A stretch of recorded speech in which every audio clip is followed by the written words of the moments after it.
నమస్తే. Welcome to citizens pulse. నేను మీ ఉదయ్ కిరణ్.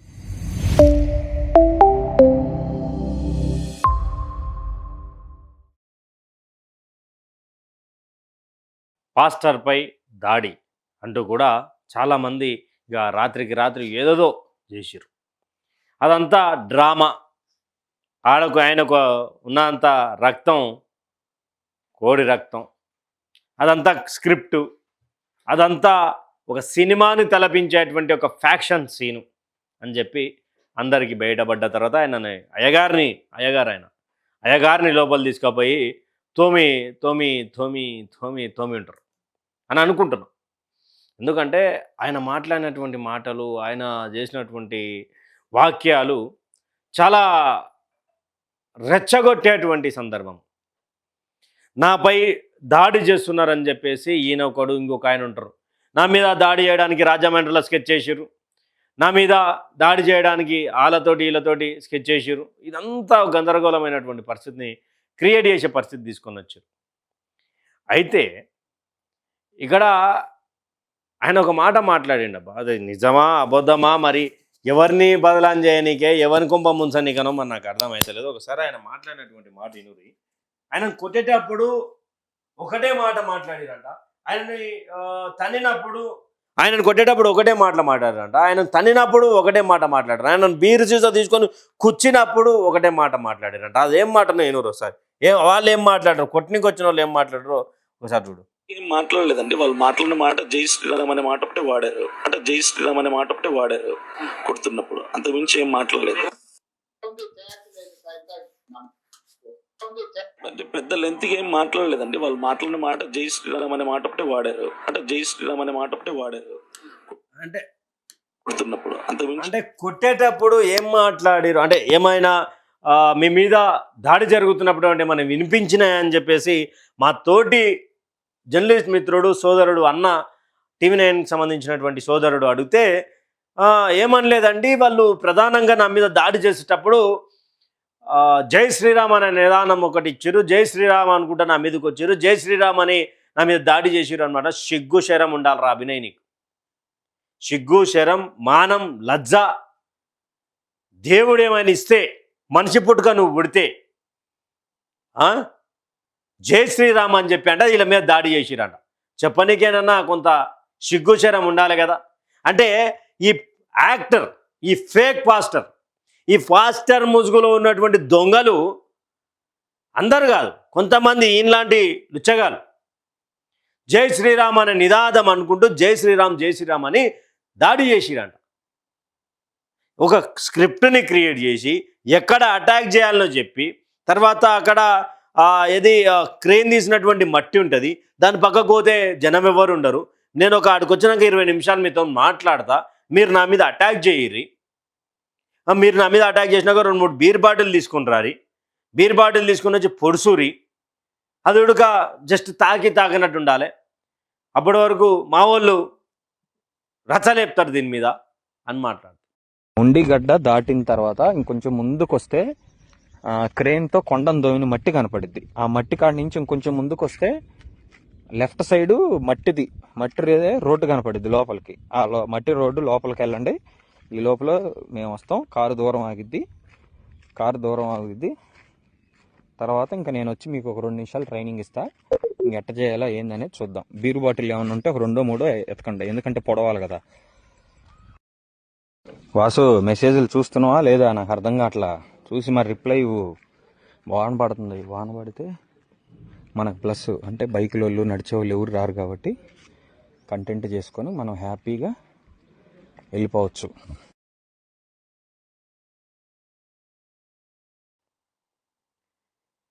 కనీసం అంటే ఈ యొక్క దాడిని ఎవరి మీద చిత్రీకరించే ప్రయత్నం చేసిండు?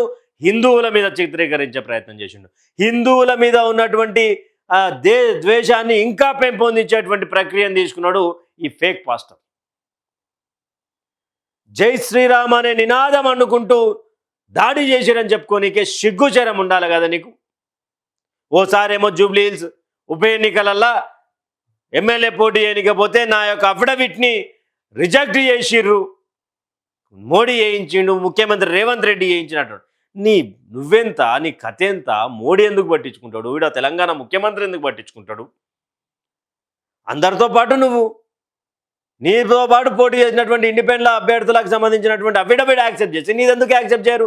అసలు ఆంధ్రాలో ఏం చేయాలనుకుంటారు వీళ్ళు? ఈ కొంతమంది ఫేక్ పాస్టర్లు. ఈడ మా అజయ్ బాబా అని ఒకడు ఉంటాడు. ఆ అజయ్ బాబా అంటాడు ఏం చేస్తాడు, అట్లా ఎస్సీ కాదు, అట్లా ఎస్టీ కాదు, అట్లా మైనార్టీ కాదు, సిఎండిఎఫ్ ఏదో క్రిస్టియన్ ముస్లిం దళిత్ ఫ్రంట్, సిఎండిఎఫ్ అని చెప్పి ఒక స్థాపించి దాంట్లో ఈయనకేమైనా అవకాశం ఉందా అంటే అసలు వీడు క్రిస్టియన్ కాదు, ముస్లిం కాదు, దళిత్ కాదు, మతం మారినటువంటి వ్యక్తి, బీసీ. నా మీద దాడి చేయడానికి రాజమండ్రిలా ఒక స్కెచ్ చేసిరు అని చెప్పిన వారం రోజులకు ఈయన బయటకు వచ్చి నా మీద దాడి చేయడానికి ఇట్లా ఎమ్మెల్యే ఫోన్ చేసిండు, ఎమ్మెల్యే అనుచరులు ఫోన్ చేసిరు అని చెప్పి ఒక నాటకానికి తెరలేపి ఈరోజు జై శ్రీరామ్ అని చెప్పేసి నా మీద దాడి చేసి అని చెప్పడానికే సిగ్గుశరం ఏమైనా వెలుగులోకి వస్తున్నాయి. ఇవన్నీ ఒక్కొక్కటి కోకొల్లలుగా బయటకు వస్తున్నాయి. డబ్బుల కోసమే కేవలం. ఈ పాదయాత్ర లేదు, పాడుయాత్ర లేదు. ఈయన పాదయాత్ర చేయరి. ఎవరైతే కాపాడిరో, నిజంగా ఎవరైనా దాడి చేసిరో అని చెప్పి కాపాడిరో వాళ్ళు ఈయన పాడగట్టి ఊరా తిప్పురి. ఇలాంటి చర్యలు, ఇలాంటి పబ్లిసిటీ స్టంట్లు చేసినటువంటి వాళ్ళకి చెప్పుల దెబ్బలేయిరి, చెప్పుల దండలేయిరి మేడల.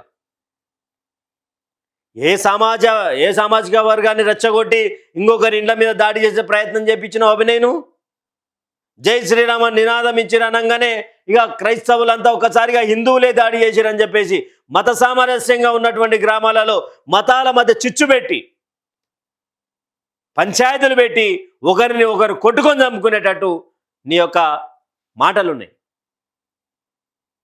అంటే ఏంది, ఎటువైపోతా ఉన్నది క్రైస్తవ సమాజాన్ని ఎటువైపు తీసుకుపోదాం అనుకుంటున్నావు? నీ యొక్క రాజకీయ గోల గురించి, నీ యొక్క రాజకీయంగా ఎదగడం గురించి, క్రైస్తవ సమాజాన్ని, క్రైస్తవులను అందరినీ హిందువుల మీదకి ఎగదోపి తర్వాత ఆడ జై శ్రీరామన్న నినాదం నీ డ్రామా బయటకు రాబోతుండే ఎన్డీఏ ప్రభుత్వాన్ని తిడుతుండే. ముఖ్యమంత్రి గారు వచ్చినప్పటి నుంచి చంద్రబాబు నాయుడు గారు క్రిస్టియన్లను పట్టించుకుంటలేరు, జనసేన అధ్యక్షుడేమో సనాతన ధర్మం అంటుండు, వీళ్ళు వచ్చినాక క్రైస్తవుల మీద దాడులు జరుగుతున్నాయి, పాస్టర్ల మీద దాడులు జరుగుతున్నాయి.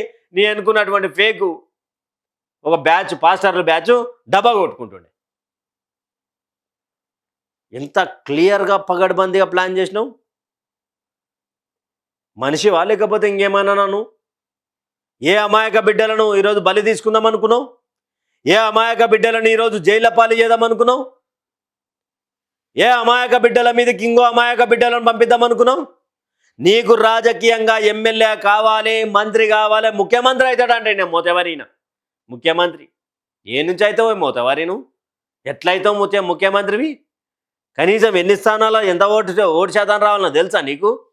ఈ హిందూ ముస్లింల మధ్య, హిందూ క్రిస్టియన్ల మధ్య పంచాయతీ పెడితే ఇక్కడ ఒకసారిగా అభినయ్ మీద దాడి జరగగానే ఆ సిఎండిఎఫ్ అని పెట్టుకున్నటువంటి కొంతమంది, ప్రవీణ్ పగడాలతోటి సెలబ్రిటీలు అయినటువంటి కొంతమంది, ఇంకా అభినయ్ గారి దర్శనం మీద జరిగినటువంటి ఆల్రెడీ మే 20 తారీఖు రోజు రాస్తారోకలు, ధర్నాలు, రోడ్ల మీదకి వచ్చి నిరసన తెలిపే కార్యక్రమానికి ఆల్రెడీ శ్రీకారం చుట్టి నేను ఇంతమంది బయటికి రావాలి, అల్జడు కావాలని. తర్వాత ఇదంతా డ్రామాని బయటికి రాగానే డ్రామాని బయటపడతాను తెలియక కొంతమంది ఏం చేశారు, అజయ్ బాబు లాంటి వాళ్ళు కొంతమంది ఏం చేశారు, నువ్వు చెప్పు ఇట్లా నువ్వు డ్రామా అని చెప్తే మేమంతా ట్రోలింగ్కి గురవుతాం, నువ్వు చెప్పాలి, నువ్వు దీని మీద దాడి అనేది ఖండించాల్సిందే, కానీ మరి నువ్వు డ్రామా అని చెప్తే మేము ఏం చేయాలో చెప్తాం. ఎవరికి యాక్టింగ్ నేర్పుతురు? ఈయన మూడు సినిమాల అట్టర్ ఫ్లాప్ హీరో. ఈయన అంటున్నా, ఈడు అటర్ ఫ్లాప్ హీరో. వీడు ఆస్తులు వదులుకొని వీడు ఏం చెప్తాడు, కొంతమందితోటి అమాయక ప్రజలను ముందల కూసబెట్టుకొని, గిరిజన బిడ్డలను, దళిత బిడ్డలను అందరి మీద కూసబెట్టుకొని, ముందల కూసబెట్టుకొని నేను సినిమా హీరోగా రోజుకు 5 లక్షల రూపాయలు ఖర్చు పెట్టినటువంటి ఆ రోజుల నుండి నేను దేవుని వాక్యం చెప్పడానికి మీ ముందుకు వచ్చిన, నేను సంపాదించుకోవాలంటే సినిమా హీరోగా ఒక సినిమాకు 1 కోటి 2 కోట్ల రూపాయలు తీసుకుని అన్నీ వదిలేసుకుని వచ్చాను. నీకు అవకాశాలు లేక నువ్వు అట్టర్ ఫ్లాప్ హీరోవని నిన్ను సినిమా ఇండస్ట్రీ గుర్తించక మెడల్ పడి దొబ్బితే పైసలు ఎట్లా సంపాదించాలనో తెలియక ఈ పాస్టర్ వృత్తిని ఎంచుకొని మొట్టమొదట కడపలో ఒక ఆమెను పెళ్లి చేసుకున్నాం. ఆడ 2 పిల్లలం కన్నాం. ఆడ ఆ తల్లికి దూరమైన తర్వాత విజయనగరం ఆ ఏరియాలో ఇంకొక ఆమెను చేసుకున్నాం. ఆ తర్వాత ఇంకొకరిని పెళ్లి చేసుకున్నాం. 3 పెళ్లి చేసుకొని వెనక దర్శన్. మళ్ళా కొంతమంది ఇక మేకప్లు వేసుకొని నెమ్మడి ఇక సువార్తలు చెప్తుంటారు. దయచేసి ఇలాంటి ఫేక్ పాస్టర్ గాలను నమ్మకండి. ఒక దాంట్లో నీలరాజు గారు మాట్లాడతారు. ఆయన క్రైస్తవంలో ఉన్నటువంటి వ్యక్తి. ఒక దాంట్లో జేమ్స్ గారు మాట్లాడతారు. అంత క్రైస్తవంలో ఉన్నటువంటి వ్యక్తులు ఈరోజు నిజంగా క్రైస్తవుల మీద దాడి జరిగినా కూడా పట్టించుకున్నటువంటి నాదుడు ఉండడు. ఇక ఎంతమందిని ఈరోజు మభ్యపెట్టే ప్రయత్నం చేసిండి ఈ యొక్క లుచ్చగాడు. ఆడబిడ్డలకు మాయమాటలు చెప్పి పెళ్ళిళ్ళు చేసుకొని, అంటే క్రైస్తవంలో 3 పెళ్ళిళ్ళు చేసుకోవాలని చెప్పి ఉన్నదా దర్శన్? ఈయన పేరు ఇంకోటి ఉంటుంది. ఈయన పేరు అభినయ్ దర్శన్ కాదు. జై శ్రీరామ్ అని అనుకుంటూ నా మీద దాడి చేసిరంట. నేను ఒక ప్లాట్ఫామ్లో ఉన్నా కాబట్టి, నేను ఒక పద్ధతిగా మాట్లాడాలి కాబట్టి మాట్లాడుతున్నా. అదుపు తప్పి నీలాగా అడ్డమైనటువంటి స్టేట్మెంట్లు ఇవ్వాలనుకుంటే నీకంట అడ్డమైనటువంటి తిట్లు మాకు వస్తాయి. అభినయ్ క్రైస్తవ సమాజాన్ని హిందూ సమాజం మీదకి ఉసగొల్పి ఆల్రెడీ ఆకువీడులో నీలాంటి కుట్రలు తెరలేపి దళితుల ఇండ్లకు పోయి పెద్దపేటలకు పోయి ఇట్లా ఏరి అంటే ఆల్రెడీ మారణాయుధాలు రెడీ చేసుకుని అటాక్ చేస్తే ఈరోజు వాళ్ళందరూ ఊచలు లెక్క పెడతా ఉన్నారు జైళ్ళల్లో. లెక్కబెట్టి వాళ్ళకు యావజ్జీరాగా సంబంధించినటువంటి జైలు శిక్షలు పడ్డాయి. 7 ఏళ్ళు, 10 ఏళ్ళు, 3.5 ఏళ్ళు, 4 ఏళ్ళు. వీళ్ళకు నువ్వేమో యాక్టింగ్ చేస్తావు, వీళ్ళని రెచ్చగొడతావు. వీళ్ళు పోయి అమాయకులైనటువంటి వాళ్ళ మీద దాడులు చేస్తారు. దాడులు చేసినటువంటి నేపథ్యంలో వీళ్ళిద్దరిని ఒక తాన కలిసి పెరిగేటువంటి వ్యక్తులను ఒక తాన పెట్టుకొని వాళ్ళని ఒక తాన పెరిగినటువంటి వ్యక్తులను, ఒక తాన తిన్నటువంటి వ్యక్తులను విడగొట్టి రాజకీయ రంగు పులిమి గద్దెనెక్కాలనుకున్నటువంటి నీచుడు ఈ అభినయ్. అంటే మత సామరస్యానికి ఉన్నటువంటి రాష్ట్రంలో మతాల మధ్య విద్వేషాలు ఎలా పెట్టాలనో వీళ్ళు చూపిస్తున్నారు ఆ ప్రక్రియ. వీనికి సపోర్ట్ చేసి వీడియోలు పెట్టినటువంటి వాళ్ళు సిగ్గు తెచ్చుకోవాలి. నోరుంది కదా, ఫేస్బుక్లో వీడియోలు పెట్టవచ్చు కదా, యూట్యూబ్లో పెట్టవచ్చు. కానీ ఆలోచించి, మీరు ఒక జర్నలిజం వృత్తిలో ఉంటే ఆలోచించి నిజమా అబద్ధమా అనేది నిర్దిష్టంగా నిక్కచ్చిగా చెప్పండి. బట్ ఇష్టం వచ్చినట్టుగా దొరికింది కదా, సందు దొరికింది కదా, వ్యూవర్షిప్ కావాలని చెప్పి అడ్డమైనటువంటి వీడియోలు చేస్తే కొట్టుకొని చచ్చిపోయేటువంటి రోజులు వస్తాయి. వీడు ఇప్పినటువంటి స్టేట్మెంట్ అట్లే ఉంది. జై శ్రీరామ్ అంటూ నా మీద దాడి చేసిరు అన్నాడు. జై శ్రీరామ్ ఎవరంటారు? ఎక్కువ శాతంగా హిందువులు నమ్మేటువంటి దేవుడు కాబట్టి జై శ్రీరామ్ అంటే ఆటోమేటిక్గా హిందువుల మీదకే పోతుంది. ఇంకా 2 రోజులు అయ్యి ఉంటే ప్రభుత్వం మీదకి పోతుండే, హిందువుల మీదకి పోతుండే, క్రైస్తవ సమాజంలో ఉన్నటువంటి పాస్టర్లంతా బయటికి వస్తుండే. వాళ్ళు మంచివాళ్ళు కానీ చెడ్డవాళ్ళు కానీ అందరూ బయటికి వచ్చి స్టేట్మెంట్లు పాస్ చేస్తుండే. గతంలో ప్రవీణ్ పగడాల గారి విషయంలో అది ఏం జరిగిందనేది కోర్టు తేల్చింది, పోలీసులు తేల్చారు. దాంట్లో కొన్ని అనుమానాలు ఉన్నాయని చెప్పి ఒక సామాజిక వర్గం ఒక వర్గం చెప్తుంటే, లేదు ఇది కరెక్టే అని చెప్పి ఒక వర్గం చెప్పింది. అదంతా తేటతెల్లం అయిపోయింది. ఆ రోజు బైబిల్ని పక్కన పెడితే, నా కొడుక మేము రౌడీలం అయిపోతాం, తలలు తీసేస్తాం మీ ఇళ్ళకి వచ్చి మాట్లాడినటువంటి వాళ్ళు ఈరోజు సువార్తలు చెప్తున్నారు. ఈరోజు వాళ్ళు సువార్తలు చెప్తున్నారు. అర్థం చేసుకోరి. ఇలాంటి ఫాస్టర్లకు నమ్మి మీ యొక్క పిల్లల బ్రెయిన్ వాష్ చేసి వాళ్ళు ఏంది చెప్తే అదే నమ్మేటట్టుగా బ్రెయిన్ వాష్ చేసి మిమ్మల్ని గొర్రెలుగా మారుస్తున్నటువంటి సందర్భం, మిమ్మల్ని అంతకులుగా మారుస్తున్నటువంటి సందర్భం. ఎవరి వద్ద మనం సువార్త వింటున్నామో, ఎవరి వద్ద మనం పిల్లలను పంపిస్తున్నామో, ఎవరిని నమ్మాలనో ఎవరిని నమ్మొద్దో దయచేసి ఆంధ్రాలో ఉన్నటువంటి ప్రతి ఒక్క జనం, ప్రతి ఒక్క ప్రజలు, ప్రతి ఒక్క ఇల్లు తెలుసుకోండి. రెచ్చగొట్టేటువంటి వాక్యాలు విని రెచ్చిపోతే మన జీవితాలే జైళ్ళ పాలవుతాయి. వీళ్ళంటోడు వీని కారు పక్కన ఎన్నో పెట్టుకున్నాడు, వీని కారు ఎన్నో పెట్టి ఇంకో కారు తీసుకొని పోయాడు. అంటే అదొక ఏదో లోన్లోనో గీన్లోనో తెచ్చినాడో, ఒక ఆమె పెద్ద ఆమె పేరు మీద 40 లక్షలు 50 లక్షలు మెడకు చుట్టిండు, ఇంకో ఆమెకు ఇంకోటి వేసిండు, ఇంకో ఆమెకు ఇంకోగా పేసిండు. వీడేమో రాజలేక కార్మికుల డ్రెస్ వేసుకొని కార్మికులందరు కార్మిక కర్షకులకు సంబంధించినటువంటి పార్టీగా భరోసా పార్టీ అని చెప్పి ఒకటి పెట్టుకొని వానికి అఫిడవిట్లో ఏం పెట్టాలో తెలియక రిజెక్ట్ అయింది జూబ్లీ హిల్స్లో.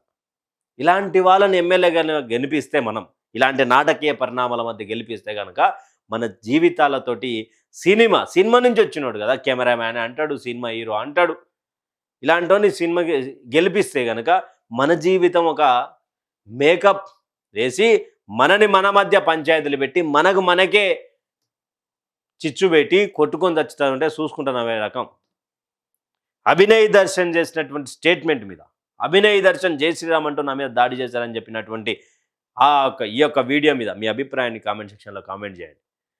అయితే పోలీసులు అరెస్ట్ కాకముందు ఈడ పట్టి ఉంటుంది, దెబ్బ తాగినప్పుడు తొడకుంటుంది.